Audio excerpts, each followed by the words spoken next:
Hello বন্ধুরা, সবাই কেমন আছো? আশা করছি সবাই ভালো আছো। আর চলে আসলাম এগ চিকেন তরকারি রেসিপি নিয়ে। পেঁয়াজ, আদা, রসুন, টমেটো সব কিছু কেটে রেখে দিয়েছি। কড়াইতে তেল গরম করতে দিয়ে পেঁয়াজের মধ্যে দিয়ে দিলাম কাঁচা লঙ্কা, স্বাদ পরিমাণ নুন, রসুন কুচি, আদা কুচি, তারপরে ধুয়ে রাখা মাংসটা ঢেলে দিলাম। দিয়ে দিলাম জিরের গুঁড়ো, হলুদ গুঁড়ো, দিয়ে ভালোভাবে ওটাকে কষতে থাকলাম। তারপরে দিয়ে দিলাম টমেটো ও মিট মশলা। মোটামুটি কালারটা চেঞ্জ হয়ে গেছে। এবারে দিয়ে দিলাম ধনেপাতা। ওই কড়াইতেই আবার তেল দিয়ে দিলাম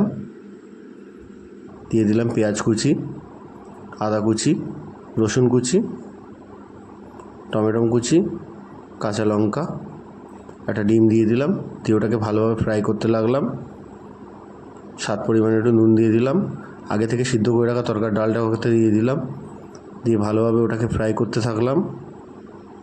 তারপরে দিয়ে দিলাম জিরে গুঁড়ো, হলুদ গুঁড়ো, আগে থেকে রান্না করে রাখা মাংসটা ওদের ভিতরে দিয়ে দিলাম। দিয়ে ভালোভাবে কষতে থাকলাম যতক্ষণ না পর্যন্ত তেল ছাড়ে।